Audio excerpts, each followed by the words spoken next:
నమస్తే, welcome to peoples media. మనం ఈరోజు కరీంనగర్ రేకుర్తిలో ఉన్నటువంటి లయోలా ఇంగ్లీష్ మీడియం హై స్కూల్లో ఉన్నాము. ఈరోజు ఇక్కడ స్పెషల్ ఏంటి అంటే లయోలా ఇగ్నైట్ 2026 పేరుతో ఇక్కడ 15th యాన్యువల్ డే సెలబ్రేషన్స్ ని ఎంతో అంగరంగ వైభవంగా నిర్వహిస్తూ ఉన్నారు. మరి ఈ ప్రోగ్రామ్ లో పార్టిసిపేట్ చేయడానికి పిల్లలు, తల్లిదండ్రులు, ఎంతో మంది గెస్టులు కూడా ఇక్కడికి రావడం జరుగుతోంది. ఒకసారి లోపలికి వెళ్ళి ఆ విశేషాలేంటో తెలుసుకుందాము.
ఎన్సీసీ చేయాలని ఒక తపన ఉండేది అప్పుడు స్కూలు విద్యార్థి దశలోనే.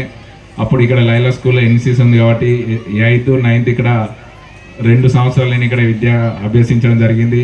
ఇంత పెద్ద గ్రౌండ్ నాకు తెలిసి కరీంనగర్ పట్టణంలో ఇంత మంచి వాతావరణం, ఇంత స్వచ్ఛమైన గాలి, ఇంత మంచి వాతావరణం ఉన్న స్కూల్ ఎక్కడ ఉండదు. మళ్ళీ లైలా స్కూల్లోనే ఉండడం జరుగుతుంది. 2 years ఇక్కడ నేను విద్యను అభ్యసించడం జరిగింది. ఎన్సీసీ పూర్తి చేయడం జరిగింది. నేను చదువుకున్న ఈ స్కూల్లో నన్ను గెస్ట్గా పిలిచిన వాళ్ళ ఫాదర్స్ అందరికీ మరొకసారి హృదయపూర్వక నమస్కారాలు తెలియజేస్తున్నాను. నేను విద్యార్థులకు ఒకటే చెప్పేది, క్రమశిక్షణతోని, జాతీయ భావంతోని, దేశభక్తితోని మనం చదువుకున్నట్టయితే మనం అనుకున్న లక్ష్యాన్ని దిశగా అదే కష్టపడి అదే క్రమశిక్షణతో చదువుకొని భవిష్యత్తులో అందరూ ప్రయాణికులు కావాలని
Loyola English medium public school రేకుర్తిలో ఈ రోజు 15th annual day celebrations Loyola Granite 2026 పేరుతో ఎంతో గ్రాండ్ గా సెలబ్రేట్ చేస్తున్నారు.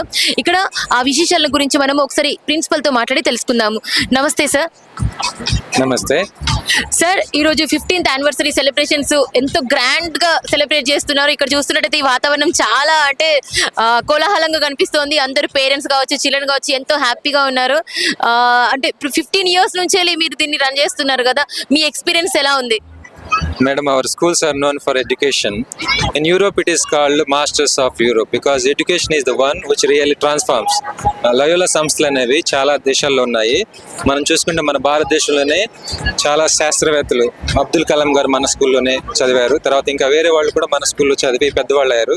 ఇప్పుడు చూసుకుంటే కరీంనగర్లోనే మనకున్నటువంటి స్థలము, మనకున్నటువంటి ఫెసిలిటీస్ ఎక్కడా లేవు. ఎందుకంటే ప్రతి విద్యార్థి కూడా మన స్కూల్కి వస్తే ఏదో ఒకటి నేర్చుకోవాలి, జీవితంలో పైకి రావాలి. ఈరోజు చీఫ్ గెస్ట్కి వచ్చినటువంటి మన మేయర్ గారు కూడా అదే చెప్పారు, ఇక్కడే చదువుకున్నాను, ఇక్కడే క్రమశిక్షణ నేర్చుకున్నాను. క్రమశిక్షణ, డిసిప్లిన్ అనేది very important in our school. That's what we are witnessing and people are very happy about the discipline. Yes sir, premises చూస్తే ఇది కరీంనగర్లో అసలు ఎక్కడా లేదు. అండ్ ఇంకొకటి లోయాలలో చదువుకున్నారు అని అంటేనే వాళ్ళకు ఒక అంటే క్రమశిక్షణ పరంగా కావచ్చు, ఏ రకంగానైనా కూడా వాళ్ళకు ఒక డిగ్నిటీ అనేది ఆబ్వియస్ గా అవ్వుతుంది. ఎడ్యుకేషన్ అనేది బెస్ట్ మనం విద్యార్థులకు చేస్తాము.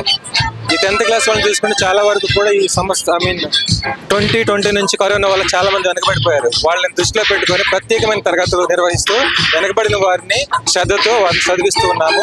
ప్రతి టీచర్ కూడా ప్రతి విద్యార్థికి అర్థమైనది చెప్తూ వారి వెంట ఉంటూ వారిని చదివిస్తూ వారిలో ఉన్నటువంటి బెస్ట్ని తీసుకోవడానికి ప్రయత్నం చేస్తున్నాం. అండ్ గత సంవత్సరం కూడా మేము 100% రిజల్ట్ తీసుకొచ్చాము.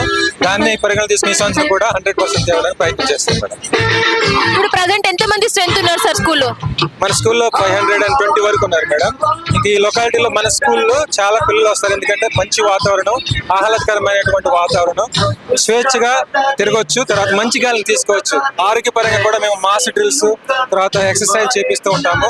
ప్రతి సాటర్డే కూడా మాస్ డ్రిల్ ఉంటుంది. దానివల్ల ప్రజలు దీని అవగాహన చేసుకొని మంచిగా ఉండాలని అనుకుంటున్నాం. అయితే ఇందులో నాట్ ఓన్లీ ఎడ్యుకేషన్ సార్, ఇంకా అదర్ యాక్టివిటీస్, ఎన్సీసీ కావచ్చు, కల్చరల్ యాక్టివిటీస్ కావచ్చు, వీటన్నింటిలో కూడా మీరు చాలా శ్రద్ధ చూపెడుతూ ఉంటారు. పిల్లలకి అన్నింటిలో కూడా మీరు శిక్షణ ఇస్తూ ఉంటారు.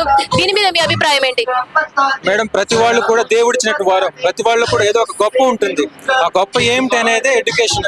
ఒకళ్ళు డాక్టర్ అవ్వచ్చు, ఒకళ్ళు యాక్టర్ అవ్వచ్చు, ఒకళ్ళు శాస్త్రవేత్త అవ్వచ్చు, ఒకళ్ళు మంచి నాయకుడు అవ్వచ్చు. అన్నింటినీ కూడా మేము పరిగణన తీసుకొని ప్రతి ఒక్కరిని కూడా సమాజానికి ఉపయోగపడే విధంగా తయారు చేస్తాం మేడం.